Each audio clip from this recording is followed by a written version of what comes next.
감사드리며 귀하신 예수님의 이름으로 기도합니다. 아멘.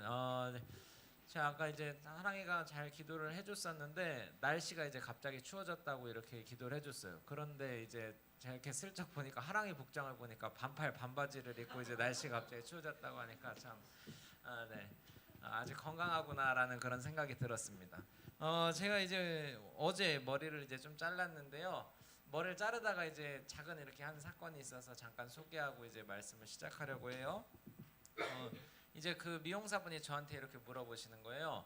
어디 놀다가 어제 제가 저녁 때 이제 교회 사역을 마치고 나서 바로 미용실로 갔는데 어디 놀다 오셨냐고 저보고 그러는 거예요. 그래서 저는 이제 그 얘기를 내가 추석 때 이제 어딜 뭐 다녀오셨나 보다 하고 이렇게 물어보는 줄 알고 가족들하고 한 하루 정도 이렇게 놀러 갔다 왔어요. 그래서 제가 그러고 다시 그분께 이렇게 물었죠. 어디 뭐 놀러 갔다 오셨어요? 하니까 그분이 갑자기 대뜸 화를 이렇게 버럭 내시는 거예요. 저 여기 계속 일하고 있었어요. 이렇게 이야기하시는 거죠. 그러니까 서로 이제 생각하는 게 약간 달랐던 거예요. 그래서 저도 무안하니까 여기 혼자 일하시니까 여기 다녀오실 수가 없었겠네요. 이렇게 하면서 그냥 넘어갔는데 그분은 이제 저한테 뭘 물어보신 거냐면 이제 오늘 이제 뭐 어디에 갔다 오셨냐 이렇게 물어본 건데 저는 이제 추석 때 그걸 이제 이야기로 해석하고 이렇게 서로 생각하는 지점이 이제 달랐던 거죠. 자, 이걸 왜 이렇게 이야기를 했냐 하면 이제 교회 안에서도 우리가 이러한 상황들이 생길 수 있었는데요. 오늘은 이제 교회 안에서 벌어지는 이야기에 대해서 다룹니다.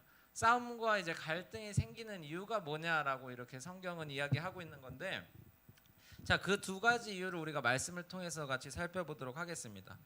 자, 우리가 교회 안에서 왜 싸우게 될까요? 왜 우리가 다툼 가운데 들어가고 우리가 갈등 가운데 이렇게 들어가게 될까? 뭐 생각이 다를 수도 있고 어제 뭐 저처럼 이렇게 생각이 달랐을 수도 있고 뭐 아니면 상대방이 나하고 수준이 맞지 않아서라고 이렇게 생각하는 사람들도 있을 것 같아요. 상대방하고 나하고 차이가 있기 때문에 우리가 싸운다라고 생각할 수 있겠죠.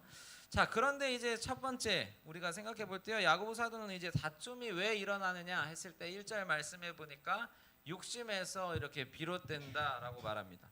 자, 우리가 교회 안에서 싸움과 다툼이 일어나는 첫 번째 이유는 바로 이 욕심 때문이라는 거죠. 자, 욕심 그 자체가 나쁜 것은 절대로 아닙니다. 그러나 이게 욕심이 가득하게 되면, 욕심이 지나치게 될 때 우리 안에 이것이 싸움으로 그리고 다툼으로 연결된다고 이야기하는 것이죠. 자, 우리 안에서 이런 잘못된 목적을 가진 욕심으로 인해서 싸움과 다툼이 일어납니다. 혹은 이렇게 잘못된 방식으로 그것을 우리가 추구하기 때문에 우리 가운데 갈등이 생기는 것이죠. 자, 우리가 우리 안에서 서로 지금 막 싸우고 강하게 막 다투는 일들이 없다고 하더라도 이런 일이 생겼을 때 우리는 이 말씀 앞에서 이걸 좀 점검해 갔으면 좋겠습니다. 나는 지금 먼저 나는 어떤 내 욕심 때문에 이 사람과 싸우게 되는가? 우리가 뭐 이것을 이제 교회 안에서뿐만 아니라 교회 밖에서도 적용할 수 있겠죠. 내가 지금 교회 안에서 그리고 내가 지금 원하는 것이 이 공동체, 우리 중등부 안에서 유익한 일인가? 그리고 이것이 과연 하나님의 뜻에 합한 일인가라고 우리가 먼저 말씀 앞에서 점검해 봐야 돼요.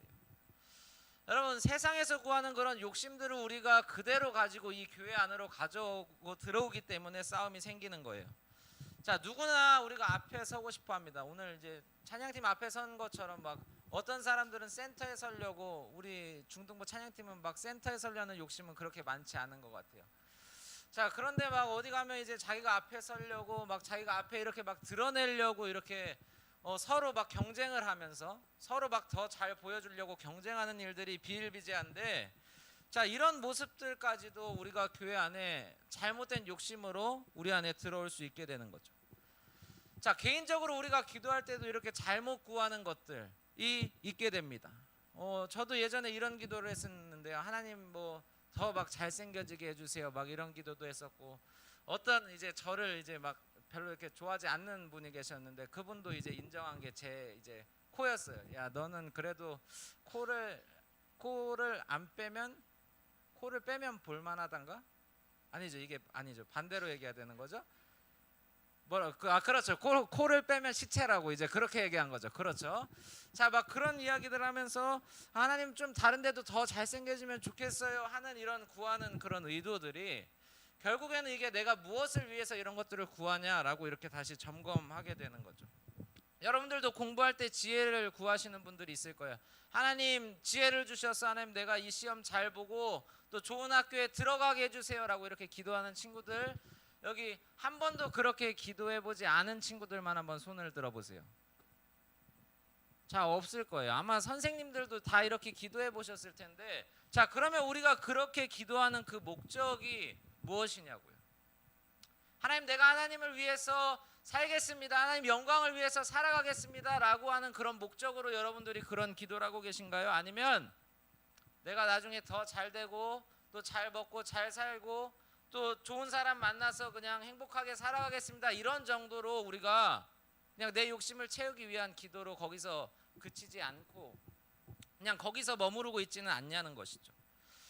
자, 여러분, 우리가 구하는 것들, 여러분 그냥 어떤 신앙적이라는 그냥 겉모습으로 교회 안에서 구하는 것들이 원래 내가 하고 싶은 일들을 이루기 위해서 그렇게 포장했던 것은 아닌가 우리가 점검해 볼 수 있어야 하는 것이죠.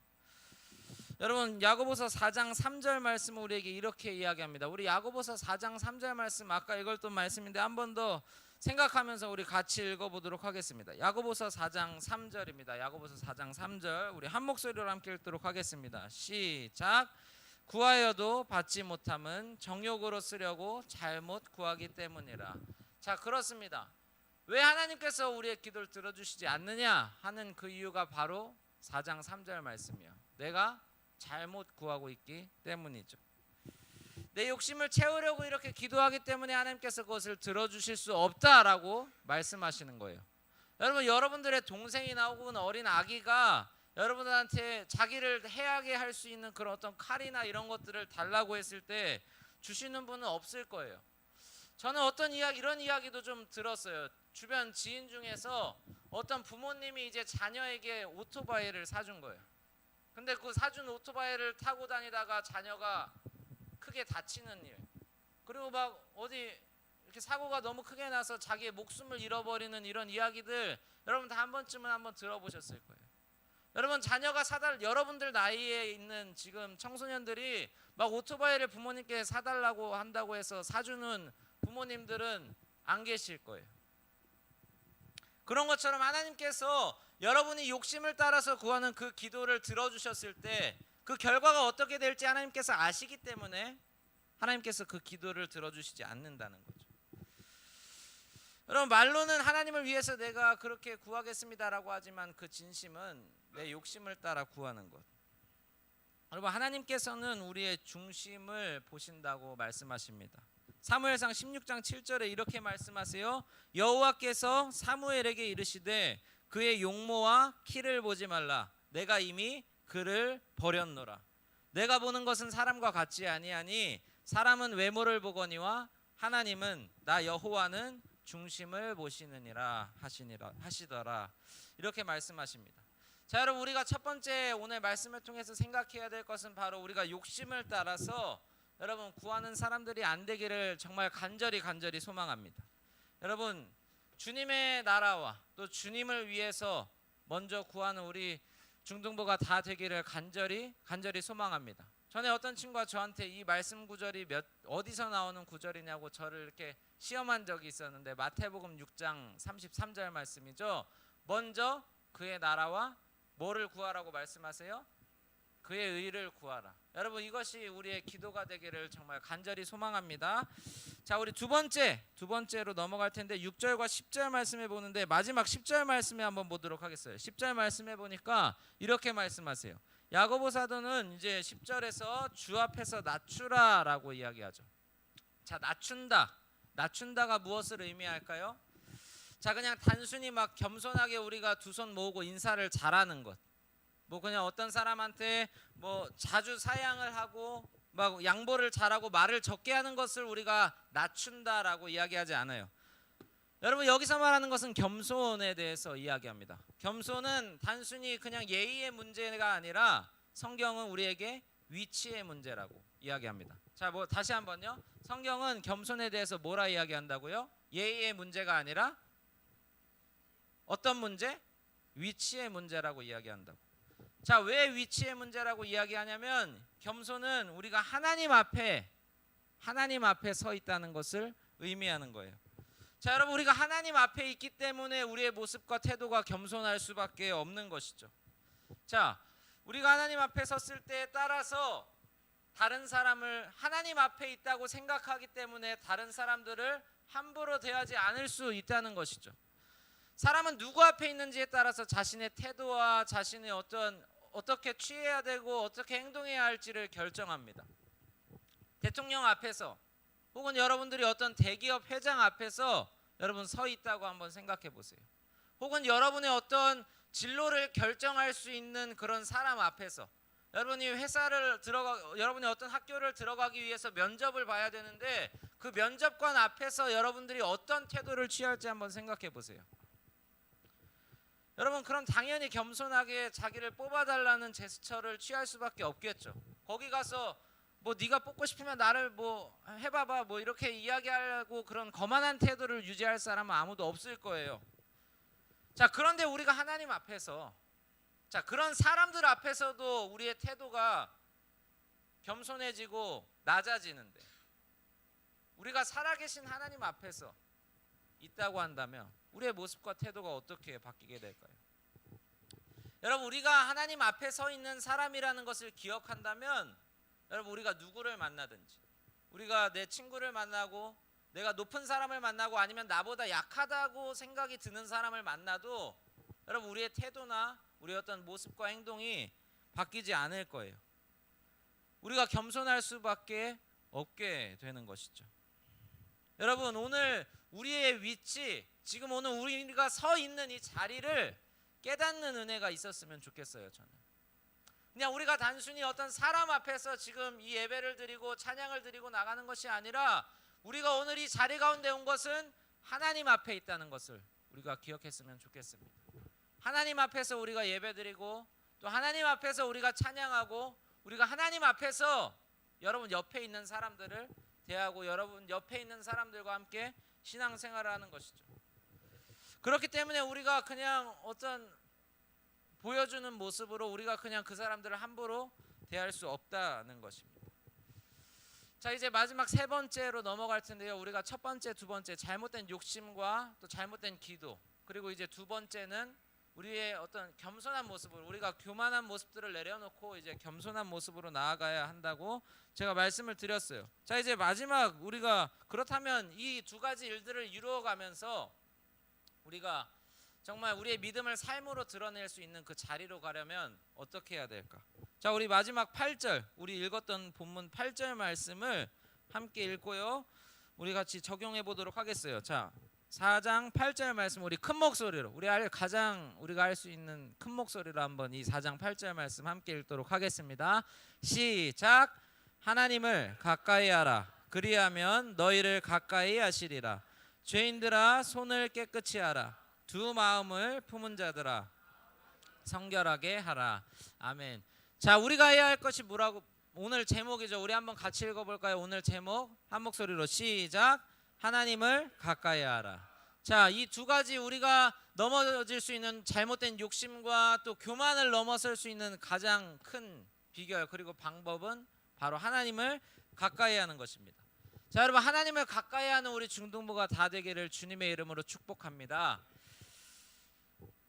중간은 없는 거예요. 자, 우리가 하나님을 가까이 하지 않으면 다른 것들을 가까이 하게 되는 거죠. 세상을 가까이 하게 되죠. 여러분, 성경에서 말하는 세상은 그냥 이 성문교회 바깥에 혹은 이 예배당 바깥을 의미하는 정도가 아니에요. 하나님을 인정하지 않는 곳, 하나님을 마음에 두기 싫어하는 그 사람들이 있는 곳, 여러분, 그러한 장소와 그러한 마음이 바로 성경은 세상이라고 이야기하는 거죠. 그렇기 때문에 우리가 오늘 이 자리 가운데 있어도 여러분 하나님 밖에 있을 수 있는 거예요. 여러분, 그러나 여러분들이 세상 한가운데서 학교에 있어도 하나님과 가까이 있을 수 있는 이유가 있는 것이죠. 여러분, 저는 여러분들이 있는 자리에서 하나님을 가까이 할 수 있기를 간절히 소망합니다. 여러분, 그러면 우리가 하나님을 가까이 하는 비결이 무엇일까요? 우리가 자주 불렀었던 찬양인데 중등부에서도 아마 한 2주 전에 부른 것 같아요. 자, 이 뭐죠? 푸른 마르고 꽃은 시드나 무엇이 영원하다고 말하나요? 주의 말씀, 하나님의 말씀이 영원하다. 여러분 그 영원하신 하나님의 말씀을 가까이 할 때 우리가 주님과 더 가까워질 수 있는 것이죠. 자, 중등부에서 이제 10월 달에 선생님들하고 막 회의를 준비하면서 우리가 성경 읽기 막 챌린지 이런 것들을 기획했어요. 그런데 이제 전사님이 이제 추석 때 이렇게 곰곰이 생각해 보니까 이건 이제 막 선생님들한테도 처음 드리는 말씀이에요. 그냥 우리가 읽기 이런 정도로는 그쳐서는 안 되겠다. 그래서 우리가 그 말씀을 가지고 우리가 좀 더 깊이 들어갈 수 있는 방법이 무엇인지 제가 막 고민을 하다가 여러분들하고 이렇게 한 달 동안 같이 원래 읽으려고 했던 본문이 이제 요한복음이니까 우리가 전체 다 같이 그 요한복음 말씀을 가지고 큐티를 하면 너무 좋겠다 이런 생각이 들었어요. 할렐루야? 네, 자 이제 시작할 텐데 자 그러면서 이제 본문을 어떻게 나눌지 한 달이니까 우리가 주말은 이제 하나님 말씀과 예배에 집중하고 이제 월화수목금 이 날짜 동안 어떻게 할지 막 어떤 말씀을 나눌지도 막 다 구분하고 그런 작업들을 했는데 여러분 저는 이 일들에 여러분들이 열심을 냈으면 좋겠어요. 10월 한가운데 우리가 시험 기간도 있고 여러 가지 행사도 있지만 막 플래시몹도 해야 되고 워십도 해야 되고 여러분 원래 하나님의 일을 이렇게 힘들고 어려운 일들이 있는 겁니다. 여러분들 이걸 또 헤쳐서 나갈 때 믿음으로 더 성장하고 또 하나님과 가까워지는 일들이 있게 되는 건데 그 가운데서도 우리가 이 큐티를 통해서 또 하나님 말씀을 통해서 하나님과 더 가까워지는 일들이 우리 가운데 있었으면 좋겠습니다. 여러분 그런 마음을 가지고 우리 찬양하면서 같이 기도할 텐데요. 주께 가까이라는 찬양이에요. 우리 너무 잘 아는 찬양이죠. 우리 가사를 생각하면서 우리 함께 이 찬양을 고백했으면 좋겠습니다. 주께 가까이